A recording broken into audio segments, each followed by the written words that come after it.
ஒரு super கம்ஃபர்ட்டான recipe பாலக்கீரை பருப்பு சாதம் அண்ட் கூடவே உருளைக்கிழங்கு ரோஸ்ட் பண்ணியிருந்தேன். இதோட டேஸ்ட் ரொம்பவே மைல்டா சூப்பரா இருக்கும். எப்படி பண்ணலாம்னு சொல்லிட்டு பார்க்கலாம் வாங்க. அரிசியும் பருப்பும் நான் ஒண்ணா சேர்த்து வேக வச்சுக்கிறேங்க. இது கூட பெருங்காயமும் மஞ்சத்தூளும் சேர்த்திருக்கேன். தண்ணி அளவு டீடைல்ஸ் எல்லாம் நான் டிஸ்கிரிப்ஷன்ல குடுத்துடுறேன். உருளைக்கிழங்கு ரோஸ்ட்க்கு பேன்ல எண்ணெய் ஊத்திக்கோங்க. உருளைக்கிழங்கு, மஞ்சத்தூள், உப்பு சேர்த்து நல்லா ரோஸ்ட் பண்ணுங்க.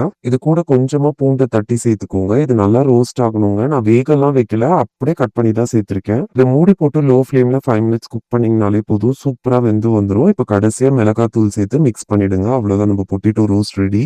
இப்ப பாத்தீங்கன்னா சாதமும் பருப்பும் நல்லாவே வெந்துருச்சு. இதை நல்லா மசிச்சா மாதிரி கலந்து கொடுத்துருங்க. கடாயில எண்ணெய் ஊத்திக்கோங்க. கடுகு, சீரகம், உளுந்து, காஞ்ச மிளகா, பச்சை மிளகா, பூண்டு சேர்த்து வதக்குங்க. சின்ன வெங்காயம் சேர்த்து வதக்கிக்கோங்க. ஒரு தக்காளி கட் பண்ணி சேர்த்து நல்லா வதக்கிக்கோங்க. கூடவே உப்பு சேர்த்துக்கோங்க. பாலக்கீரை ஒரு கட்டை நல்லா கிளீன் பண்ணி பொடி பொடியா நறுக்கி வச்சிருக்கேன். அதையும் சேர்த்து நல்லா மிக்ஸ் பண்ணிடுங்க.